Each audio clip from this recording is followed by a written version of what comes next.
तो जैसे आप क्लास 9 से 10th में आए, तो वो कौन सी ऐसी चीज थी जिसको आपको ये सुधारना था कि 9th में मैंने ये गलती किया था या सही किया था जिसकी वजह से मेरे रिजल्ट नहीं आए थे?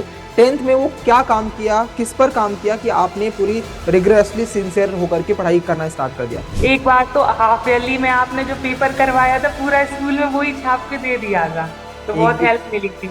जब भी तुम्हारा प्री बोर्ड या यूनिट एग्जाम या मिड एग्जाम में रिजल्ट कम आता है ना, तो तुम्हारे पास चांसेस हैं बोर्ड में अच्छा स्कोर करने का, जैसा इस बच्चे ने किया है। ज्यादा टीचर्स एक ही टीचर्स पे ब्लाइंडली फॉलो करो और एनसीईआरटी करो। ओके। एनसीईआरटी फॉलो करो, ज्यादा रेफरेंस बुक्स मत यूज करो। हेलो चैम्स, कैसे हो बेटा हरेंद्र? सर बहुत अच्छे हैं।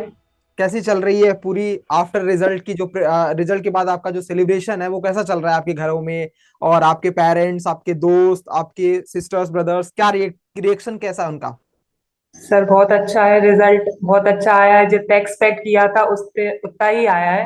बस ओके। थोड़ा मैथ और साइंस में कम रह गए, और बाकी जितना एक्सपेक्ट किया था उतना ही आया है।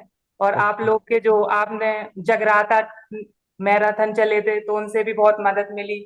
और हमारे स्कूल टीचर्स ने भी बहुत सपोर्ट किया, फैमिली ने भी बहुत सपोर्ट किया, और कोचिंग वाले सर थे एक, उनने भी बहुत सपोर्ट किया। चलो बहुत बढ़िया बच्चा। हम शुरू से शुरू करते हैं। जैसे आप एक हाँ। क्लास 9 से बच्चा क्लास 10th में आता है, तो जैसे आप क्लास 9 से 10th में आए, तो वो कौन सी ऐसी चीज थी जिसको आपको ये सुधारना था कि 9th में मैंने ये गलती किया था या सही किया था जिसकी वजह से मेरे रिजल्ट नहीं आए थे? 10th में वो क्या काम किया, किस पर काम किया कि आपने पूरी रिग्रेसली सिंसियर होकर के पढ़ाई करना स्टार्ट कर दिया था?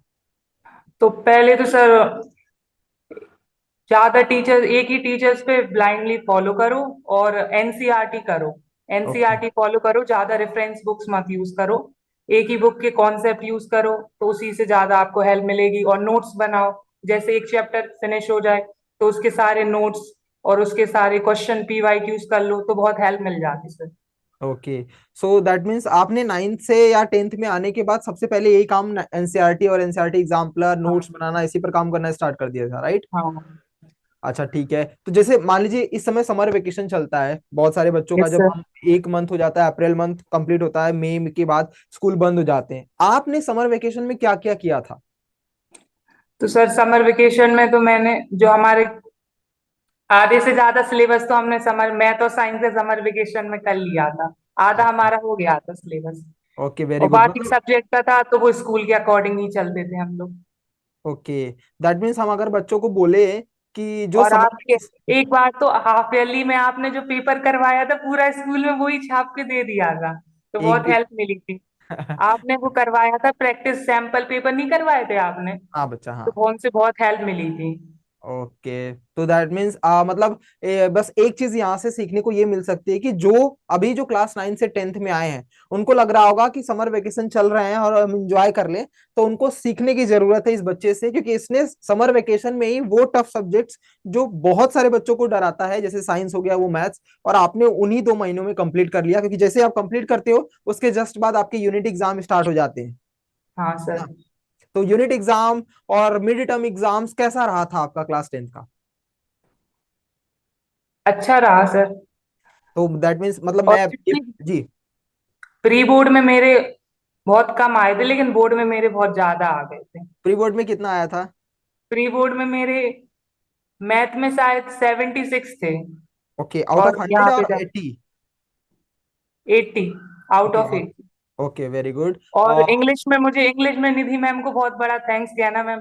उन्हीं की वजह से मेरे बहुत अच्छे नंबर आए हैं। मेरे शायद प्री बोर्ड में 72 नंबर थे, लेकिन यहाँ पे बोर्ड में मेरे 97 है। क्या तो बात है उन्हें बेटा। बहुत बड़ा थैंक्स, उन्हीं की वजह से आए हैं मेरे वो वाले। चलो अच्छी बात है, अंडर 24/7 टीम और आपके साइंस साथ। में भी विभूति मैम और राघवेंद्र सर, और मैथ में तो आपको फिर पता ही है, आपने तो बहुत हेल्प की हमारी।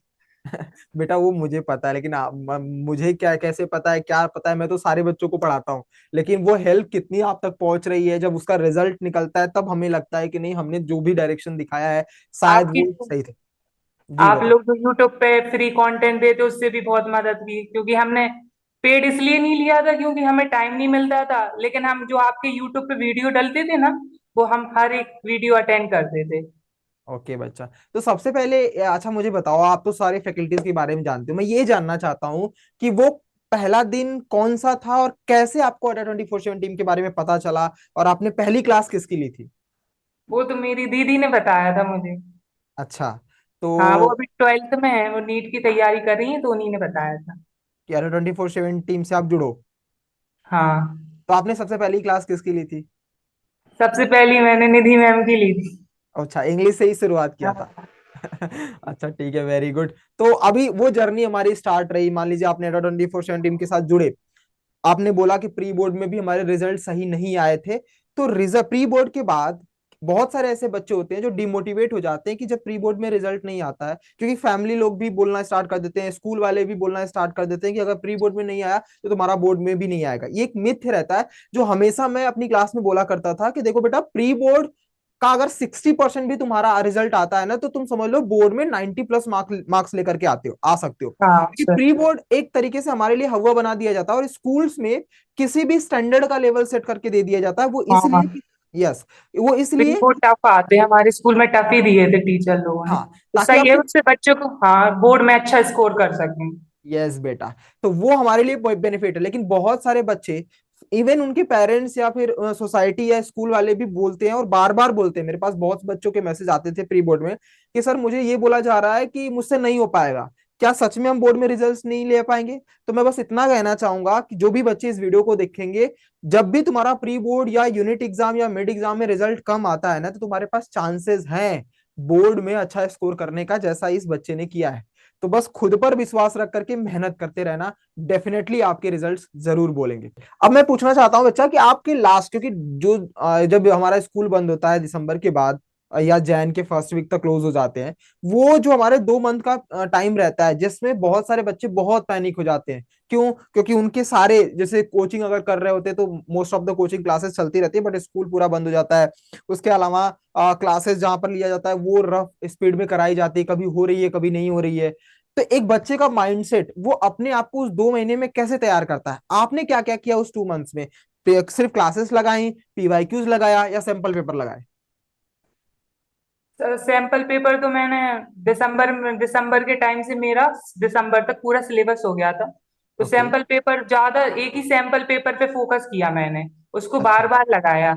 ऐसा नहीं किया कि पहले इसका लगा लिया, ओसवाल का लगा लिया, आर्यन का, एक ही सैंपल पेपर पे फोकस किया और उसी के कॉन्सेप्ट को बार बार रिवाइज किया, तो उससे वेरी बहुत डिस्ट्रेक्शन नहीं होता और उसी पे आपके कॉन्सेप्ट भी अच्छे से क्लियर होते। वेरी और गुड। बाकी के हिंदी इंग्लिश के भी मैंने लगाए थे सैंपल पेपर।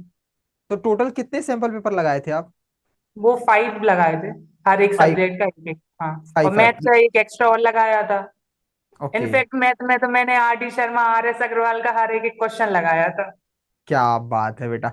और पीवाईक्यूज पी वाई क्यूज भी लगाए थे, मैथ और साइंस के तो पूरे लगाए थे, हर एक क्वेश्चन। का कौन से ईयर से बेटा? वही लास्ट 10 इयर्स के लगाए थे। लास्ट 10 ईयर के कंप्लीट। तो मैं अगर बात करूं तो आपने दिसंबर से पीवाईक्यू सैंपल पेपर लगाना स्टार्ट किया, तो मतलब हाँ, बच्चों को आप ये सजेस्ट करना चाहते हो कि दिसंबर तक कंप्लीट कर लो अपने सिलेबस, एंड देन उसके बाद केवल एक चीज पर डिपेंड हो जाओ, वो है आपका हाँ। पीवाईक्यूज और सैंपल पेपर, राइट? लेकिन सर, हम बच्चों को ये भी बोलना चाहेंगे, जिस हिसाब से सीबीएसई का लेवल बढ़ रहा है, तो आपको अपनी कॉन्सेप्चुअल क्लैरिटी ज्यादा होनी चाहिए सब्जेक्ट में, ना कि रटना। क्योंकि आपकी कॉन्सेप्चुअल क्लैरिटी होगी तो आप चाहे जैसा क्वेश्चन क्रैक कर लोगे। Very good. और क्योंकि अब सीबीएसई का भी लेवल थोड़ा अच्छा हो रहा है, पहले हाँ, जैसा नहीं है। सही बात बच्चा। तो दैट, अगर जैसे हम देखें तो वो पहला पेपर, जैसे डर तो हाँ। रहता है ना, पहला बोर्ड है, पहला बोर्ड है। आप इंग्लिश के लिए जा रहे थे, उस दिन की दिनचर्या कैसी थी आपकी? इंग्लिश की सर, मुझे बहुत वहां पे, जो हम वहां पे सेंटर पे गए, तो वहां पे हमारे स्कूल के टीचर्स वैसे तो नहीं है, अच्छे हैं, पर हमें स्कूल के जब पेपर देते थे ना, तो हमें थोड़ी पैनिक हो जाता है, हाथ कप हम्म। कपाने लगते थे। लेकिन जब वहां पे बोर्ड के एग्जाम के सेंटर पे गए, तो वहां के टीचर्स इतने अच्छे थे, इतने फ्रेंडली नेचर के थे, कि वहां पे इतना बिल्कुल डर ही नहीं लगा, और इतने अच्छे से पेपर हुआ कि क्या बताएं।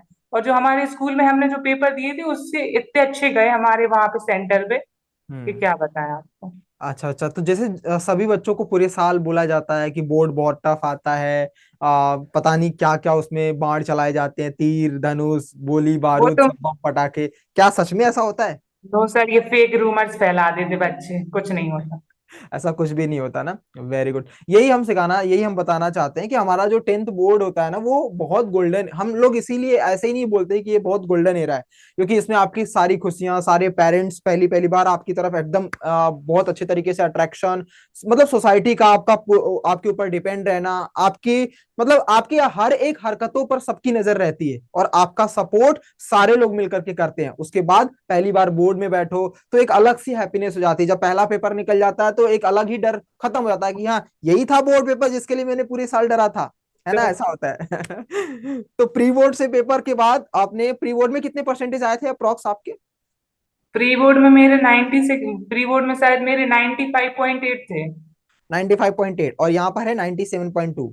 टू, हाँ। तो मतलब ये है कि प्री बोर्ड से हमने अच्छा काम कर दिया है, तो और अगर आपने जैसा बोल रहे हो रिवॉल्यूशन करवा दोगे तो 98 भी हो जाएगा। हाँ, बहुत बढ़िया बच्चा। कभी डिस्ट्रैक्शन होता था आपको? नहीं ज्यादा तो नहीं होता था, बस ठीक था। जैसे मोबाइल स्क्रॉल करना, दोस्तों हाँ, से बात मोबाइल करना? मोबाइल चलाते थे बस थोड़ा सा, अच्छा लेकिन अच्छा। मेरा टाइम टेबल फिक्स रहता था पढ़ाई का। ओके, तो पूरे दिन की दिनचर्या बताओ, आप क्या क्या करते थे, सुबह कितने बजे उठते थे और रात को कितने बजे सोते थे, उसके पूरे बीच में क्या क्या करते थे आप? सर, यहाँ पे हम लोग अकेले रहते थे, भैया बहन। तो हम्म हमारे यहाँ पे हमारी मम्मी गांव में है, तो वो गवर्नमेंट जॉब करती, तो वो आ नहीं पाती। तो हम हम्म लोग उठते थे 5 बजे। मेरी दीदी है, वो मेरे लिए खाना वाना बनाती थी, और हम्म हम भी थोड़ी हेल्प कर देते थे। फिर हम लोग के स्कूल थे 6 बजे के, तो हम लोग स्कूल चले जाते थे, और फिर वहां से लौटते थे 1:30। फिर 1:30 से थोड़ा रेस्ट करते थे, फिर 3 से 5 बजे हमारी कोचिंग थी, और फिर थोड़ा रेस्ट करते थे, और फिर आपकी क्लासेस स्टार्ट हो जाती थी यूट्यूब पे, तो 8 बजे तक पे वो करते थे, और 1 घंटा सेल्फ स्टडी करते थे, और फिर वही उसी डेली रूटीन को फॉलो। Okay very good. तो वैसे बेसिकली आप हैं कहाँ से बच्चा? सर, हम गांव से हैं बहुत। अच्छा गाँव। बामोरिया सुना आपने?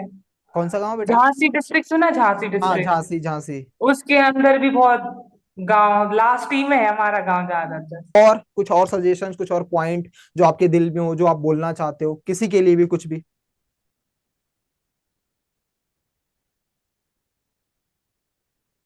कोई सर, भी आप लोग, सजेशन। आप ही लोगों को बहुत बड़ा थैंक यू। आप लोगों की वजह से आए हैं, आप लोगों ने भी बहुत मेहनत की। 2-2 बजे तक आप लोगों ने लाइव क्लासेस चलाते थे, जगराता वगैरह, और आप लोग ने ठीक है बच्चा, आप जा सकते हैं, thank you. Semester. Thank you.